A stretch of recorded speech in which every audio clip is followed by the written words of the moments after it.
Yeah, I grew up in the Pioneer Valley, and I'm really happy to be home and have called East Hampton home for the past 8 years. And I'm really excited to share some of what I've learned about the world of math and how it has impacted me and how I see it playing out in the world. So I'm going to share a screen now with you that you should pop up on your screen. So you should see a little bit of it right now, at least. And you should say infinity, chaos, and justice. So we're going to email you. I'm going to email you these slides so you can see them. I'm going to email links so you'll have them. We'll put things in the chat so you don't feel as though you need to record like the notes and things, but everything's here for you to see. So Budapest is a magical, magical place. I had the honor of attending a math program there in the spring of my junior year of college. And there were 45 math students from around the United States. And we took math classes from these incredibly dynamic, intense Hungarian mathematicians. We were enveloped by the Hungarian language. If you don't know the Hungarian language is, what's the charitable way to say this? Awful is the way to say it. It's very complicated. And we spent all our time learning about math, European history, and the Hungarian language, and taking the craziest types of math classes I had ever seen up until that point. And while walking around the city, I was lucky to have questions with me wherever I went. One of the classes I took in particular stuck with me. It was this class called Conjecture and Proof. It was actually founded 30 or 40 years beforehand in partnership with Paul Erdős, the most prolific mathematician of the 20th century.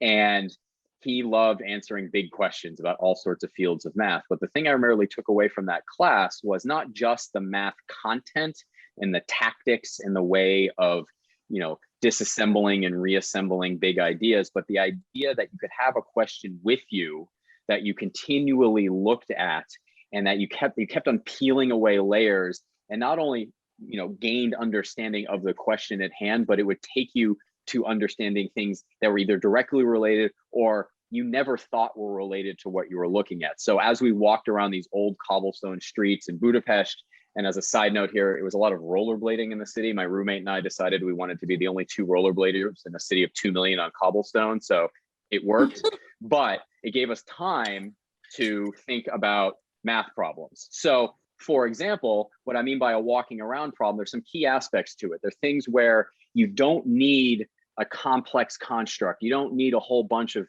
differential equations that you have to memorize or big letters. What I mean by a walking around problem are questions like, for example, is it possible to fill a cube with a finite number of cubes of all different sizes? So for example, let's just say we had an empty cube. Doesn't really matter what size it is actually.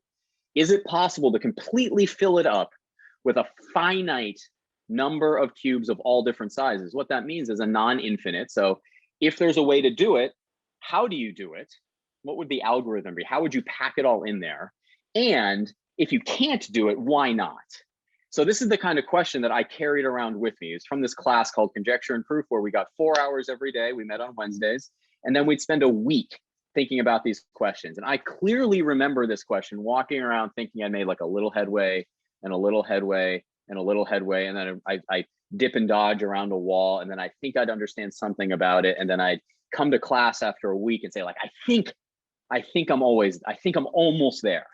And one of the more, what's the right way to say this, challenging aspects of the class was I remember each question was worth just 1 point. So each week there were 3 points and you could earn fractional parts of those points. So I remember feeling really great when I could get like half a point on one of these questions because the scale was a little different. So carrying this question around with me really taught me that you could hold these complex ideas around and find epiphanies about the world as you carried this journey with you. It didn't need to be writing and writing and writing and disassembling and putting it back together. So I am not going to give you the answer to this question. This is kind of going to be the open question I'm starting you off with to give you an idea of one of these things that I've carried around with me. And many of these questions like this one I've carried around with me. So I will send this out, but to give you an idea, you now have my earliest walking question, or more accurately, my skating question. So hold on, is the answer a yes or no? That's what you're looking for? Or you're looking for? So, so I can clarify a little. Absolutely, yeah. So yeah. Oh, also, by the way, you can absolutely chime in anytime, especially with a group of this size with questions. You can put them in the chat anytime you want. So there is a definitive answer to this question. I will say this: you are able to prove conclusively that you either can or you can't do this. I will tell you that it's not an unsolved problem, it is solved. And you do not need advanced mathematics, you don't need calculus, you don't need number theory to do this, but it starts prying open some neat thought processes when you start sketching it. I think there's also a corollary between the walking around questions and how many whiteboards I destroyed in my apartment. There's a lot of erasing when I did these problems, a lot of erasing. So that's an example of what I carry with me. Here are some lessons that I've learned from some of the other questions, problems, and equations that I've come across. So let's talk about size. Let's talk about size and what can happen when we examine size. So I would imagine, or I think it's a safe guess, that all of you have experienced this before, this idea. A squared plus B squared equals C squared. What is this? And you can just say this out or put it in the chat. What is this? You can come off mute, everybody. What is it? Anybody know what would you call this, or what is it? Go ahead, Luca, you can come right off. It's a quadratic equation. I mean, there are squares in it, so there's quadratics, absolutely, yep.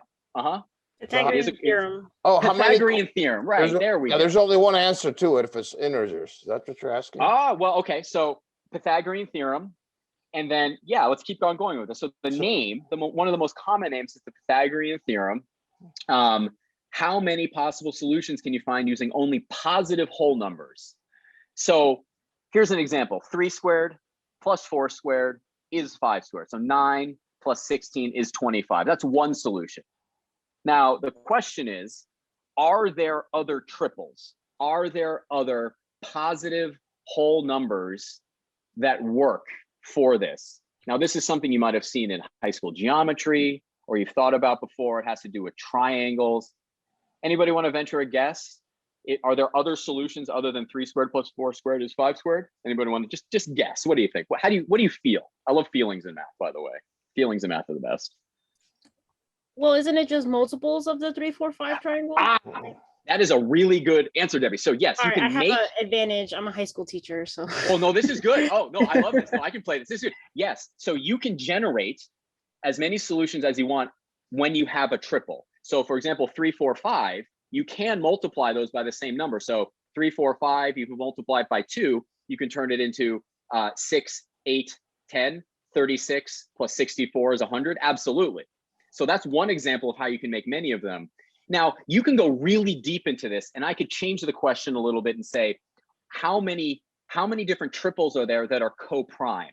What I mean by that is triples that aren't multiples of one another. So for example, you can test this. Like, you can sit there with a calculator and you can start squaring things. So for example, 5 squared plus 12 squared is 13 squared.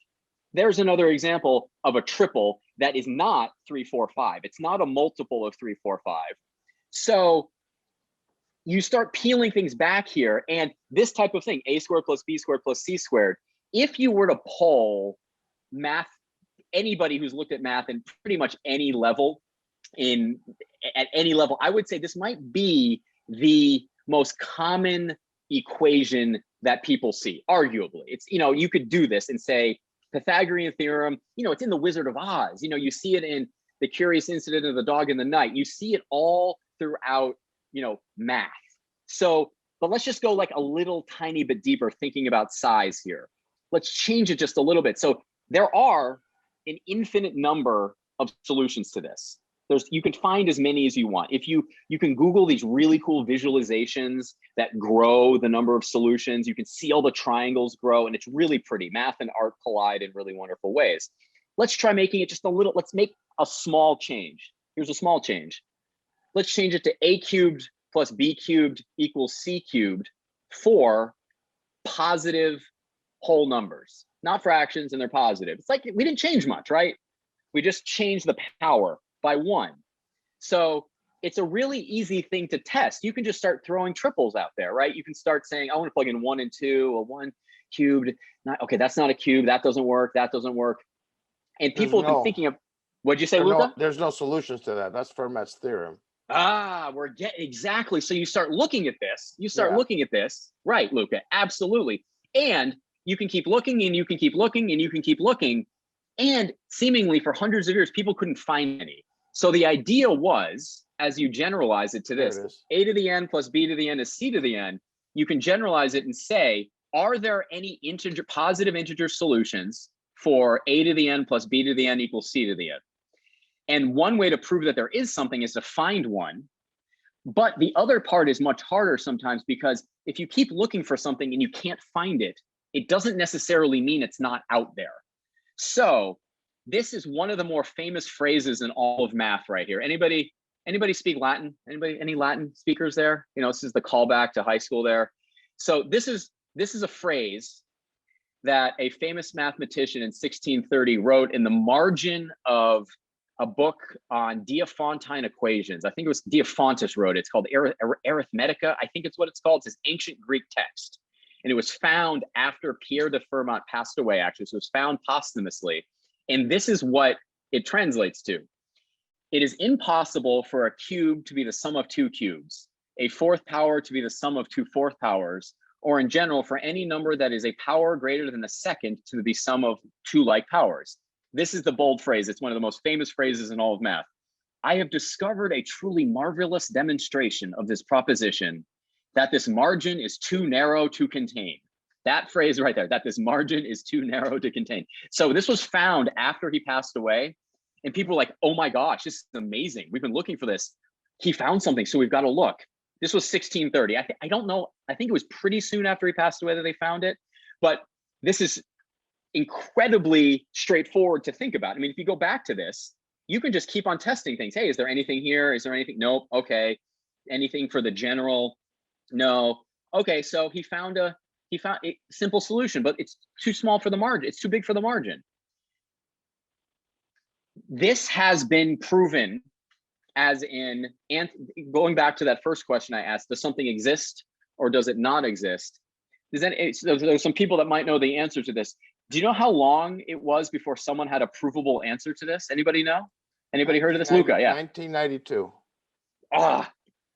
350 years later, a professor named Professor Andrew Wiles, after 7 years of work, 7 years of working in secrecy with getting a few people to check it over, he proved that there are no triples for n greater than 3, n greater than 2. He proved conclusively. So it's been verified. It's hundreds of pages long. There's probably 100 people in the world that understand his proof.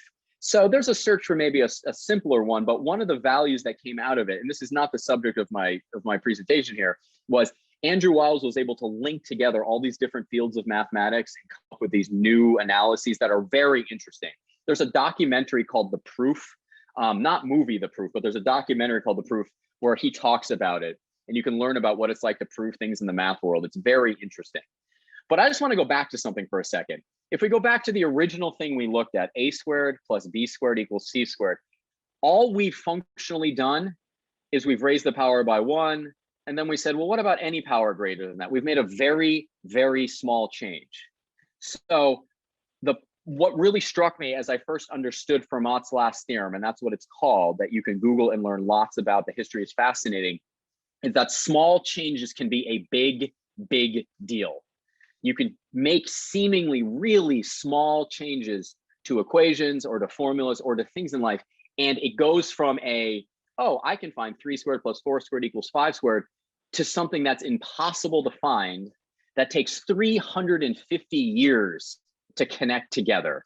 And you will see this all over the place in math, and it has helped me understand the world, that my view, or my personal in the moment view of what is a small change, isn't necessarily small at all. So I recommend reading more about it. The documentary is fantastic. He gets very emotional, and you can learn all about what it's like to prove something that has not been proven. Let's talk about connections. Here's a famous number right here called pi. It's irrational. It extends forever without any sort of pattern. Has anybody ever seen or read Carl Sagan's book, Contact by Carl Sagan? It's a wonderful book. They turned it into a movie in the 90s. Carl Sagan, one of my personal heroes. So as many people learn, pi, it's all over the place in nature. If you divide the circumference of a circle by its diameter, you get pi. You can estimate it with certain fractions, but because it's irrational, the decimal extends forever without a pattern. So, this is another way that, this is what, let me see if it should show up there. Did it? There it is. That's what pi looks like. That's 3.14159265358. There's no pattern to this whatsoever, but it is our reality. It is our reality. So that's something most people are familiar with to some degree. They hear about the number pi. Another irrational number that is almost as common, and we see it in biology and in finance, the number E. We might be familiar with that. You see it in growth rates, continuous interest. It is also irrational, so it extends infinitely without any sort of pattern whatsoever. As a fun side note, there are competitions, I think for E, but definitely for pi. There are competitions where people try to memorize digits of pi. And I think the current world record is 40,000 digits, I think is the current, I think it is, I think. Keep in mind, there's no pattern. There's no pattern whatsoever. It takes over a day to say that out loud. So you have two numbers. Somebody memorized 40,000? I think it's either 36,000 digits or 40,000 digits. Yeah. I bet some computers went to 1 million, but oh no, the computers. Yeah, one of the tests. Oh no, the computers. One of the tests for computing power is calculating pi and calculating E. Absolutely, and they go to millions and millions of digits, right? Yeah. Well, now, there's a whole. Can you prove that it's irrational? Yes, that's actually something we could do a little later. I can't do pi for you, but I can show you. We're going to loop back to irrationality, actually. Yeah.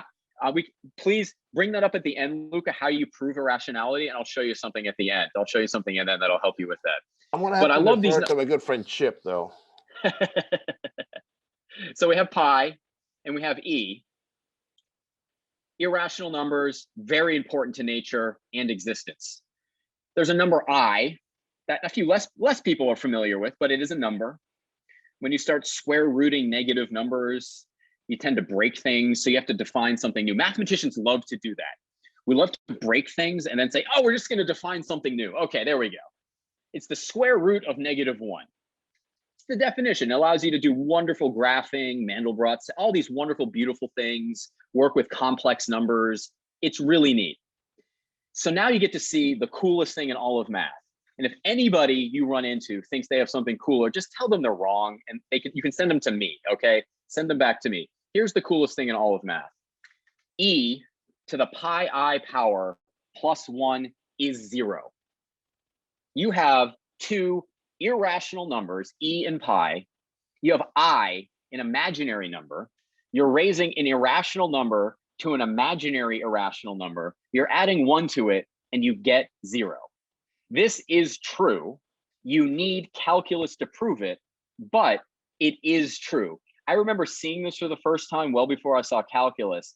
And one of the first lessons, this is a kind of a side lesson, it kind of taught me about the faith of mathematics, like maybe believing my math teacher before I got to BC calculus. But once I got to BC calculus, and I'll show you what the core of this looks like, just so you can get an idea, is you break it apart into an infinite number of pieces, and then you put the pieces back together, and everything collapses to 0. What this taught me when I first saw this was math is beautiful beyond belief, but also everything is connected. Everything is connected. To go back to this, we have an irrational number right here, pi, that has no pattern to it, that it extends infinitely, and another seemingly unrelated number, decimal, that has no pattern to it, that extends infinitely, in an imaginary number, and you link it together, and you end up with exponentiation, additive identity, and it comes out to be 0. To me, this is a constant reminder that everything is connected, not only in math, but in the greater world. Yeah, but that would be a real number. Would it not be a rational number? Say that again? That would be a real number, not an irrational number. I'm sorry. Well, e to the pi I is rational. e to the pi I is -1. It's a real number. Correct. It's a real number. That's what I'm saying, not a rational Yeah. number. Yeah, sorry, it's an irrational base in an irrational imaginary exponent. And then when you do it together, you end up with a real number. And then you add a number real to it, and it comes out to be 0. It's this beautiful confluence. You break things apart into a million little pieces, putting back together, and it's a great way to see that everything is connected. It's on our math team shirt. Go ahead, You Luca. could also prove it with the logarithm. Complex logarithm. Mm-hmm. Okay. Absolutely. So let's. Maybe can do that. I'm gonna. I'm not a mathematician. So. Well, no, I think. What do I know? Well, that's another side note. Everybody's a mathematician. There's some interesting lessons about math education that we can get into. But this is what we, when we think of all math, we think of equations and big things. It's big ideas. It's big ideas, logic, it's pattern, it's big ideas. But I go back to this. It's a reminder all the time. It's on my classroom wall. It's on the jerseys for the math team. It's on the wall of the Math Resource Center. But e to the pi I plus 1 is 0. So let's talk about immortality. Let's talk about immortality here. This is a fun one here. And we're going to go back to the first thing we looked at. We're going to go back to the first thing we look at. A squared plus B squared equals C squared. So some of you already said these things out loud here, but when if you were to do a word association with this, and everybody, you can come off mute, you can just say these things out loud. What occurs for you? So I'll just repeat some of what you said already, but Pythagoras, what else, anything else? I saw quadratic. That was one thing I think that Chip brought up. What else comes to mind when you think of a squared plus b squared equals c squared? Anything come to mind? Chip, you're on mute there. You can, Debbie, go ahead. I had said vectors. I think of vectors. Absolutely right. Mm-hmm. Absolute vectors. Chip, were you saying something? Come off mute there for a sec, Chip. All right. My analytic geometry is completely gone to pot, but I vaguely recall that's the formula for a circle on graphing. Yes, you can do a lot of spheres and circles. Absolutely. You can dilate it to 3 dimensions. Absolutely. If what's interesting is, so like if you wanted to know more and you went to a textbook, so for hundreds of years, you could almost write on your own the entry for the Pythagorean theorem. So if you were to write it or reduce it to what the textbook definition would be, if you were to look it up in a textbook, does anybody, it's hard to remember sometimes, but there's always this like marble bust that you see of Pythagoras. So it's like Pythagoras came up with this thing, right? And he is immortal. Let's just be clear about this. Pythagoras is immortal because there's this thing that carries his name. Here's the thing. Triangle? There is, go ahead, sorry, Luca. A triangle? Oh yeah, so yeah, that's actually a really good triangle, absolutely. So that's another important thing when it was talked about and when it was explored, the concept during the time of Pythagoras was more about areas and not about algebra. The algebraic definition didn't actually come about till much later, but he is, immortal because of this. The credit goes to Pythagoras. Here's the thing. There is no evidence of his discovering or proving the theorem at all. He had a group, and you can read extensively about this. It's super fascinating to read about, and I'll send out some links. I'll put it in the chat too. You can read about the history behind this. There's no writings by Pythagoras. His group, which was more accurately described as a religious body, made many really fascinating discoveries in their own right on their own. And because it was kind of a group think and nothing was written down and it was passed on orally, things tended to just get his name. So now we have things that were just ascribed to the leader of a group and carry now his name, even though he wasn't first. Has anybody seen this picture before here? Has anybody seen this before? It's a Babylonian tablet. It's a Babylonian tablet. I think the date on it is it's either 1600 or it's 1,000 years before Pythagoras. And what you're seeing there is something somebody already said. You see the triangles in there? You see the triangles? You can kind of see the 30 on the hypotenuse. And then those black numbers are, they're obviously not part of that. They are what those numeric values are. There are thousands and thousands of clay tablets from Babylon all over the world that haven't been translated. And given that archaeology is relatively new, it's only about 100, I don't know, modern archaeology is like what, 150 years old or something like that. Many of them have not been translated, but somebody around 1900 translated this tablet. And I think there's writings on the back of it. And this is the work that's done on the front. And what you see here, let me see if I can get the numbers here. It's a little bit different because the Babylonians, does anybody know what, so we count in base 10. That's how we count, 1, 2, 3, all the way to 10, and then we cycle back again. The Babylonians, they counted in base 60, which we actually see today because we have 60 minutes in an hour, and that's from Babylon.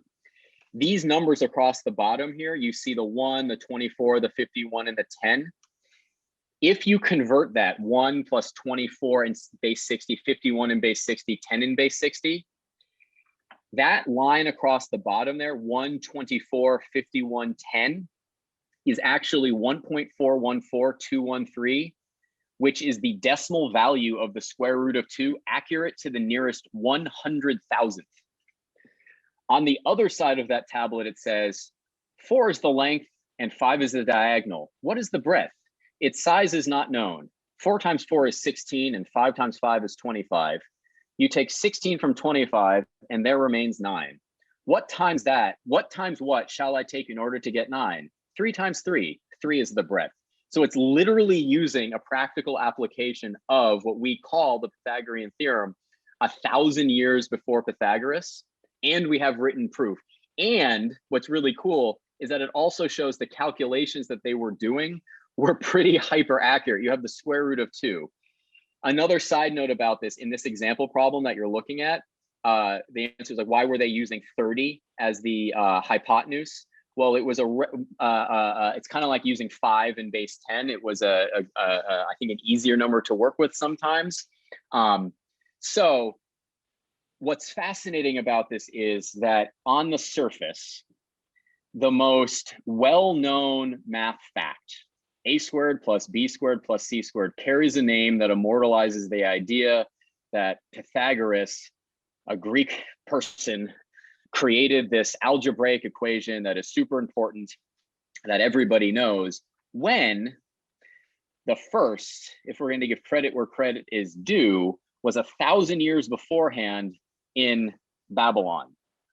Another thing you might be aware of, and I'm going to change screen sharing here to a different screen, so permit me a second while I change the screen here. Go ahead, Luca. Yeah, go ahead while I change screens. When Absolutely. was the Eastern Arabic numerals used? That's a very good question that my internet must have glitched there for a second, but I heard the question. When were the Arabic numerals first started? Yeah, especially the Eastern, because the Western Arabic numerals are a little different. Look. That's a good question.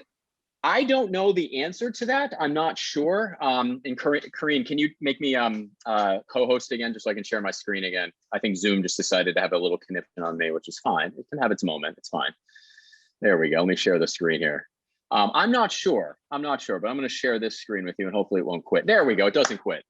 So, credit is something interesting to talk about here. So we have Pythagoras and Luca. I didn't forget your question about irrational numbers. It's going to get to that, which is really important. It's awesome that you brought that up, because that is one thing he actually talked. That's one thing the Pythagoreans did examine, was the idea of irrationality. But before we get to that, I wanted to show you one thing. The Pythagorean theorem is also famous throughout history because it's considered to be the most proven theorem in the history of the world. I think because it's easy to walk around with. People walk around with it and think about it. So if you read about the history of the theorem, it's got these fascinating touch points in history. James A. Garfield, a US president, came up with his own proof for the Pythagorean theorem. Einstein did, Leonardo da Vinci, all throughout history. And what I like to do is, I'll send this link to you. This is a great list of many of the known ways of proving the Pythagorean theorem. Here's one of the really common ones where you cut apart, you make 4 identical triangles and then you piece them together. Right now, there are at least 371 known different ways of proving the Pythagorean theorem. So it's another data point behind the weight of the theorem and the importance. and the names of things are important. So I think it's important for people to know kind of the full history, not kind of the full history, and where their history comes from, especially in a math classroom. And now to get back to your question, Luca, about irrational numbers, you can read all about this, but one of the things the Pythagoreans believed was that all numbers were rational. The Pythagoreans believed that you could write all numbers as the ratio of integers. And then they started looking at a square with two sides, a unit cube, I'll call it, a unit cube, and then trying to find the diagonal of that. And what was found, and there's a proof, you can prove that the square root of 2 is irrational by assuming it's rational and then finding a contradiction. So what that means is you can assume that the square root of 2 is some fraction p over q. And then some algebra that I'm not going to go through right now, but you can do some algebra and then you run into a contradiction. And there's a really interesting, you can read these really interesting stories about how they kept that information secret once they discovered it, because it violated their core beliefs that all numbers were rational. And then the legend goes that somebody leaked it and shared it with the world, or shared it with more than just their Pythagorean group. And things did not end well for that person. As I think many of the Greek stories end, someone died. And then as far as I've read, things did not end too well for Pythagoras either. So it's an interesting history to read about. So he did come up with many things. He did some frequency analysis with strings and some really, really neat stuff, but there is no evidence that Pythagoras came up with or discovered a proof for the Pythagorean theorem, arguably the most famous thing in the world. And what that brings me to, and I'm gonna get back to sharing here, hold on one sec. Get to this, sorry, I gotta get back to the right window here. Know your history. Know your history. So size, changing one small thing can matter a great deal. It can go from a simple quadratic equation to being one of the hardest math problems in the entire world, Fermat's last theorem. Everything is connected. There are many examples of ways in which numbers that seemingly have no relations are directly related. There's lots of examples there. And also know your history, even in math. Very, very, very important. So as I came into that Budapest math program, not having these carry around with me problems, I gained many of them. And to be clear, these are three of the most important to me, but I carry many others around with me because even though I've examined them for years, I learned more things about them. One of my favorite things is in my calculus class, when I teach kids the math behind the proof for Euler's identity, that's the E of the pi plus 1 is 0, and seeing the moment when it all comes together and kids will like physically step back and like, whoa, that just happened. But what I can facilitate as much as I can, and getting kids to the point where they realize that they need to look behind the hood, not just of the math classroom and the math topics, but the histories that they're learning and the stories that they learned from. Before I cycle back to a few things, I wanted to kind of open the floor here because I'd imagine you might have had a few questions, and I definitely have some that people have sent in that I can answer, but I wanted to leave a little bit of space because I can definitely talk about math for a long time. So what came up for you? Are there any questions you have? Because I am yours to answer your questions. Luca, yeah, fractals. Fractals? Gets, go ahead. Mandelbrot sets, etc., whatever. Sure. Sorry, is do you have a question about them, or I don't know any thoughts about it? Because I mean, that's fairly recent, and in my question there. I mean, I understand the self-replicating nature of fractals and all that good stuff. And if you look at how you animated it, things just repeat stuff and all that good stuff. But it's that it's in nature, fractals do exist, and we have dimensions that are not. That could be either the surface of your brain is right centimeters to the 1.2 power, things like that. No, I know what you're saying, and for me recently, a lot of the work that I've seen done in fractals kind of comes in two places: some visualizations of some of the cutting edge problems that are out there. So when I've gone and tried to research where people are doing some research, I've definitely seen work in fractals. But with me in the high school level, you know, not just constructing them in geometry, but I think fractals are a great example of how we can get better at math education and not being as siloed as we are in our departments. You know, I think there's a classic view of math as being with a particular type of chalk on a chalkboard, and it's a certain way of doing things, and it's not that it's perfectly valid. I do love working with chalk, although I haven't in a while, but there's so much more to it. And what I mean in connecting back to fractals is that there are deep connections to the beauty, you're right, of the edge of leaves and growth patterns and understanding the world and zooming in and seeing, like, you know, shapes with an, you know, zero volume but infinite surface area, things like that. Things that happen in self-replicating and repetitive patterns. But, you know, that's A, it's beautiful, and B, it's how we become more versed in, you know, our own, you know, what is beautiful and how we express those things. And, you know, to be very direct about it, I would love to see more, you know, things like fractals and things that are more classically beautiful done in the math classroom in conjunction with other departments. You know, that I think is a way that we can all, you know, improve as mathematicians and as artists. And also, that's just as another topic, something to think about. The division between departments is rather arbitrary and artificial, and I would love to see it. I would love to see the walls come crashing down, so to speak. Any other questions? I think I see someone unmuting down there, maybe. Chip, I think you got a question there. Yeah. What, Chip? Hello. Hey, Chip. Yeah. You talk about breaking boundaries. Yeah. Have you thought about how far back that would have to go? Because by the time students get to Williston, some of them will have, well, probably a large fraction of them will have been either bored or turned off by math, included they can't do anything with it.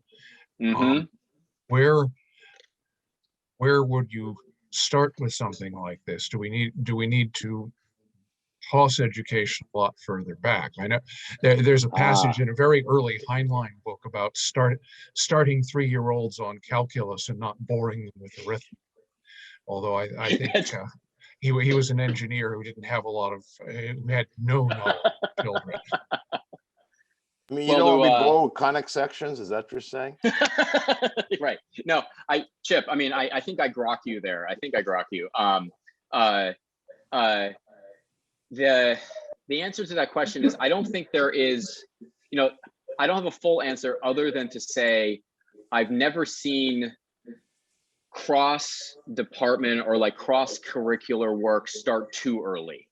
Like I've never, you know, there's the classic, you know, what is it? The classic paperclip test where you ask a 5-year-old, how many different things can you do with this paperclip? And then you ask a 10-year-old, and then you ask a 15-year-old, and you know, it's just a direct measure of the plasticity of the human brain just constricting.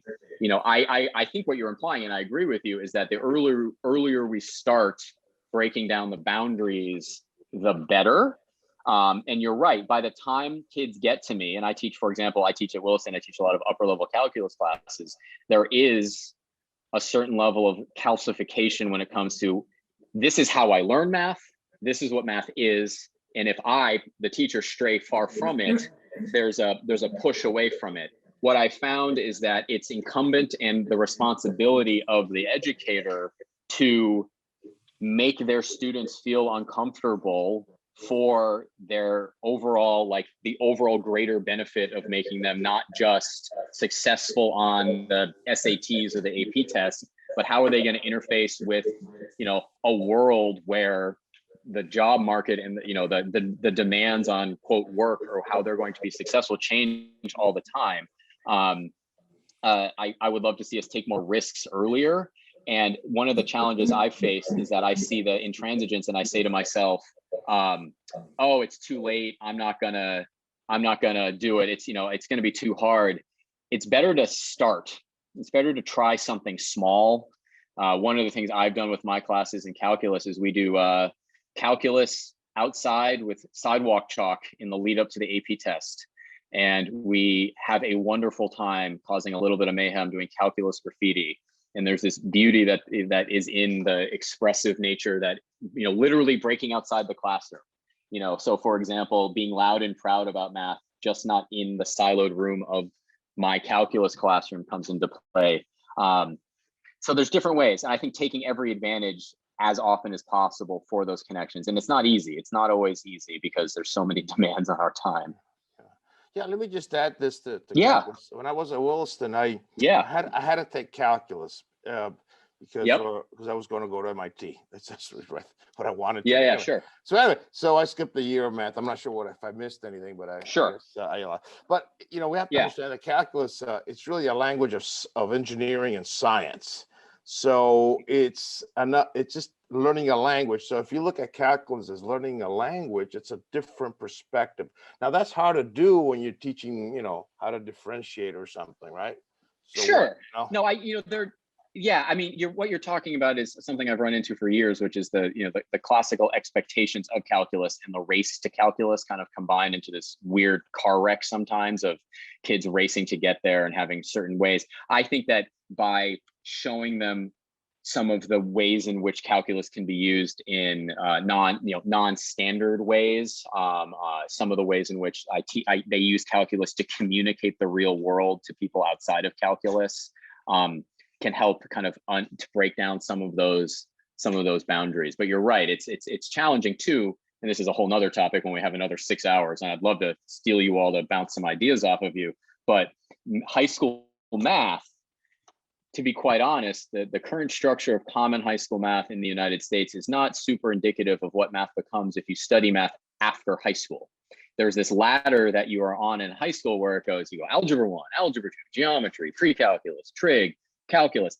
And then once you get past calculus and you're in college, you take some differentials or linear algebra, and then you go off into pure math or applied math. You study number theory or topology. There's all this stuff where I think if we reordered, and you're right, Chip, and I forgot about that Heinlein quote. I really got to go dig it up. Thank you for reminding me of that. I have to go read my Heinlein again. But some of the ordering, like the departments, is arbitrary. For example, in my world in calculus, it goes, we teach differential calculus and then integral calculus. Well, you can do it the other way around. For example, there's arbitrary differences sometimes that can be worked on. And then on another topic, just kind of want to make sure I answered one of the questions that did come in. I want to make sure I have it here. I think Debbie, you asked, what strategies have I used to be culturally responsive in my instruction in mathematics?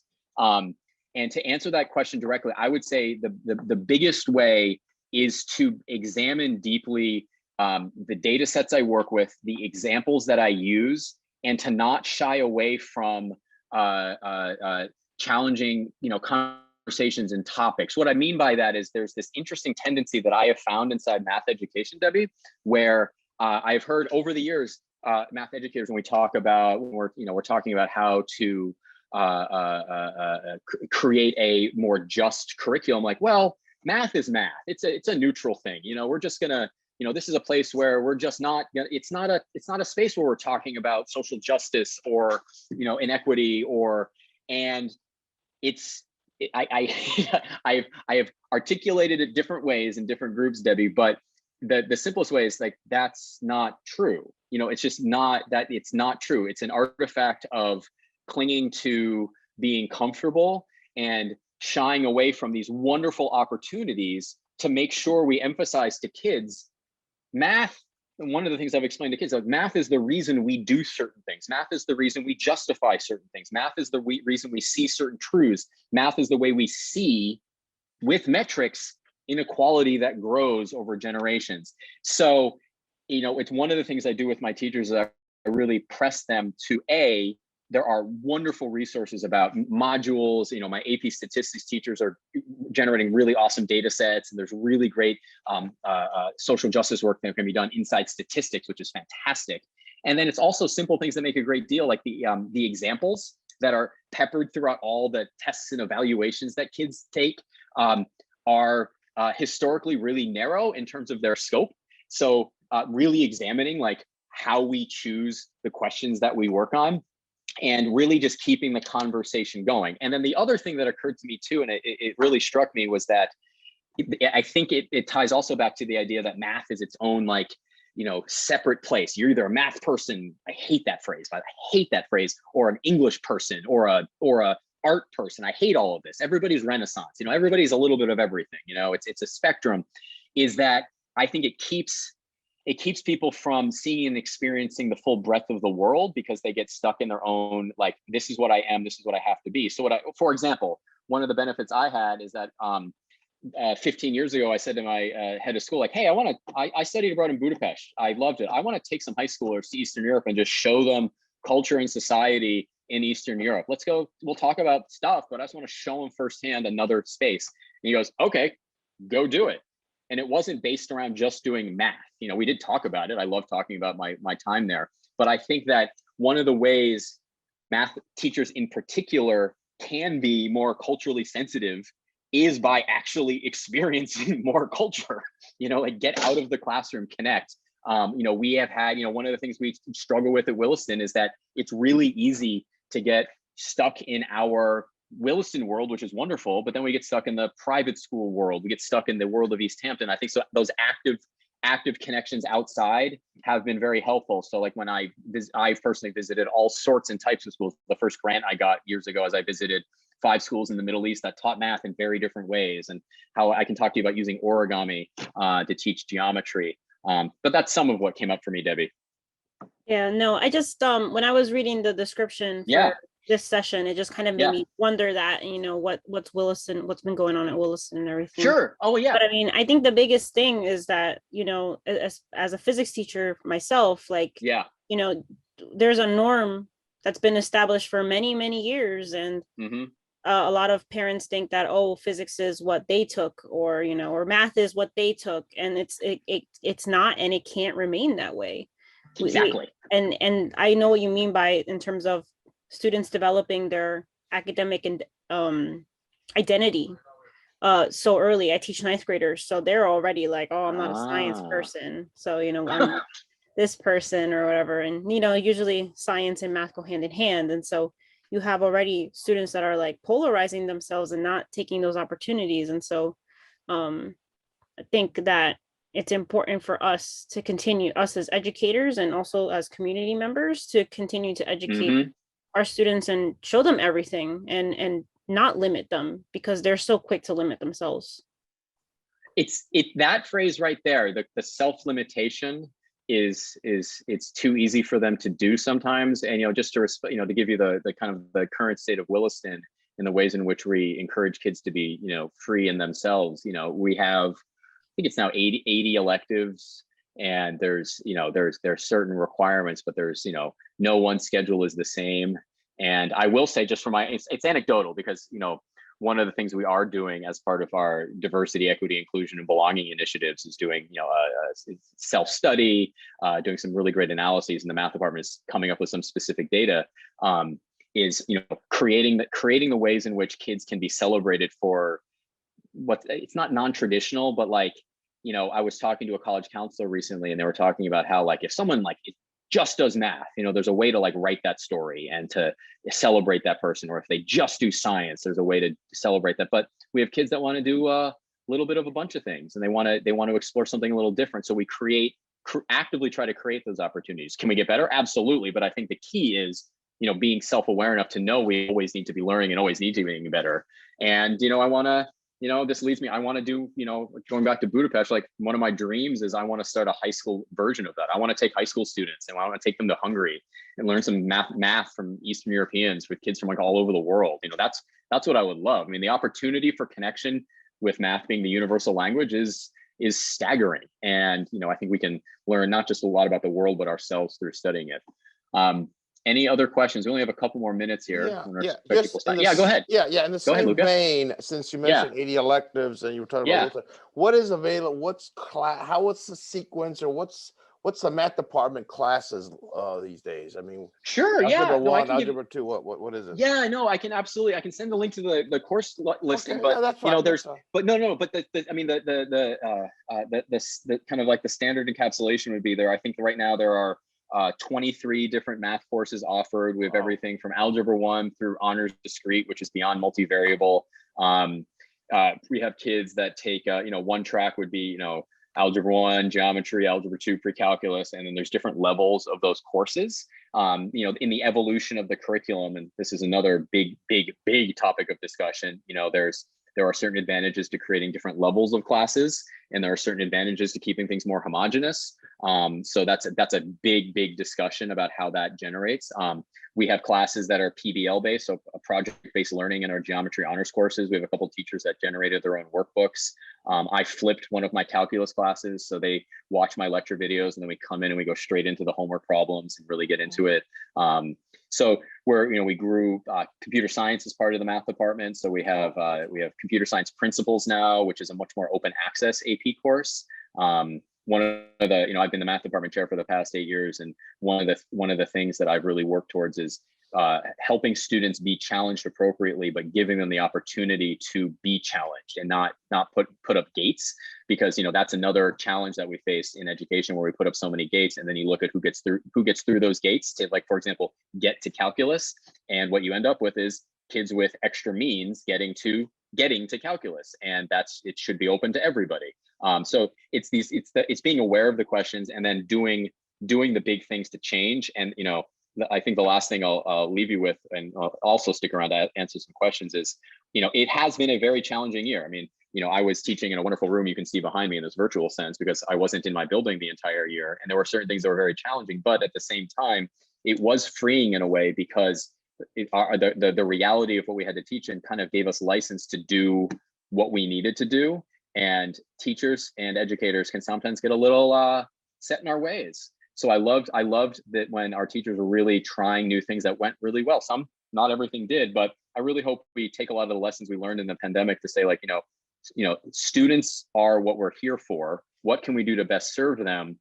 And if we're doing something only because we're doing it that way, because the tautology of we do something because we do something because we do something, let's examine that. Are there actual reasons for that? And there's some really exciting things we can do in math. And you're right, Debbie, those conversations I've had with parents over the years, like, well, physics in my day was this. I'm like, well, that work out for you? Tell me about it. How your math class work out for you? Wasn't it? Okay, so let's change it up. So, there's a lot of exciting work that can be done, and I'll send out a lot of the links you can link to and send you some more questions. But it's 8 o'clock, so I want to thank you for your time, and thank you for tuning into this radio broadcast of Math from Williston. Yes, Josh, thank you. And thank all of you for joining us and for the great conversation. This was fabulous.